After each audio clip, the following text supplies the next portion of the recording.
कहते हैं समय का चक्र कभी नहीं रुकता और हर युग का अंत निश्चित होता है।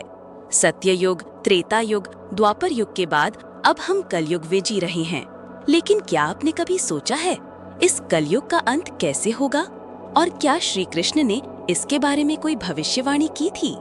आइए आज हम आपको लेकर चलते हैं एक अद्भुत यात्रा पर, जहां समय की रेखाओं के पार श्री कृष्ण की वाणी से कलयुग के अंतिम दिन का रहस्य खुलता है। महाभारत का युद्ध समाप्त हो चुका था। कुरुक्षेत्र की भूमि शांत थी, परंतु भीतर ही भीतर एक नई हलचल शुरू हो चुकी थी। भगवान श्री कृष्ण द्वारका लौट चुके थे, पर वे जानते थे कि ये पृथ्वी अब एक नए युग की ओर बढ़ रही है, कलयुग की ओर। एक दिन ऋषि मार्कंडेय ने भगवान श्री कृष्ण से पूछा, हे माधव, आपने त्रेता युग में श्री राम के रूप में अधर्म का नाश किया, द्वापर में आपने स्वयं युद्ध भूमि में धर्म की रक्षा की, परंतु कलयुग में जब अधर्म अपने चरम पर होगा तब क्या होगा? श्री कृष्ण मुस्कुराए और बोले, हे ऋषिवर, कलयुग एक ऐसी अग्नि परीक्षा होगी जिसमें मानवता की आत्मा तपेगी, परंतु अंत में जब अधर्म हद से बढ़ जाएगा तब साक्षात नारायण एक बार फिर प्रकट होंगे कल की रूप में। वही होगा कलयुग का अंत।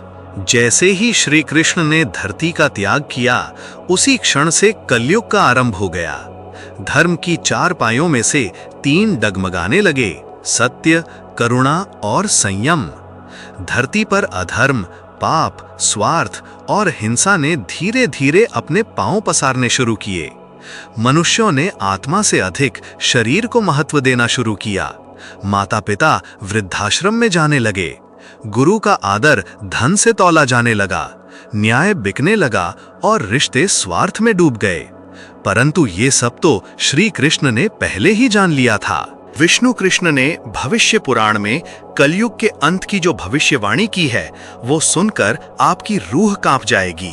वे कहते हैं, कलयुग के अंतिम चरण में मनुष्य सिर्फ नाम का होगा, न सत्य रहेगा न श्रद्धा।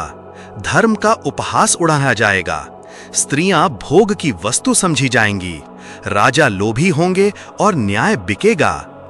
गायों को बोझ समझा जाएगा, वृक्षों को काटा जाएगा। लोग तामसिक भोजन में लिप्त होंगे, मांस, मदिरा और वासना ही जीवन के ध्येय बन जाएंगे। तब होगा वो समय जब देवताओं की प्रार्थना पर मैं कल्कि अवतार लेकर आऊंगा, घोड़े पर सवार, हाथ में चमकती तलवार, और करूंगा संपूर्ण पाप का विनाश। पुराणों में लिखा है, कलयुग के अंत में विष्णु भगवान कल्कि नाम से अवतार लेंगे। ये अवतार किसी मंदिर या राजमहल में नहीं होगा, बल्कि एक सामान्य ब्राह्मण घर में जो शांत और साधारण जीवन जी रहा होगा। जैसे जैसे पाप बढ़ेगा, कल्कि के जन्म की घड़ी नजदीक आएगी। जब धर्म की कोई परिभाषा नहीं बचेगी, जब जीव हिंसा में आनंद ढूंढेगा, जब पाप पुण्य को निगल जाएगा, तब समय होगा कल्कि के आगमन का। कल्पना कीजिए, एक अंधेरी रात, आकाश बादलों से घिरा हुआ, हर तरफ हाहाकार। एक दिव्य घोड़ा आकाश को चीरते हुए उतरता है। उस पर सवार एक योद्धा, तेजस्वी, प्रचंड और भयावह, हाथ में तलवार जो अग्नि सी जलती है। वो हैं श्री विष्णु का अंतिम अवतार कल्कि। संसार के अंतिम युद्ध का आरंभ होता है, जहां अधर्म की सेनाएं आधुनिक अस्त्र शस्त्र से लैस होंगी। कल्कि के हाथों जब पृथ्वी पवित्र होती है, तब एक नया सूर्य उदय होता है, सत्य युग का। मनुष्य फिर से शांत, करुणामयी और धर्मपरायण हो जाता है। वृक्षों में हरियाली लौट आती है, नदियां निर्मल बहने लगती हैं और आकाश में फिर से ओंकार गूंजता है। श्री कृष्ण की भविष्यवाणी पूर्ण होती है, हर युग का चक्र पूरा होता है और जीवन फिर से आरंभ होता है। कलयुग का अंत कोई डरावना अंत नहीं है, बल्कि ये उस प्रकाश की शुरुआत है जो हर अंधकार के बाद आता है। श्री कृष्ण ने हमें ये भविष्यवाणी करके सावधान कर दिया कि पाप चाहे कितना भी बढ़े, अंत में सत्य ही विजयी होगा।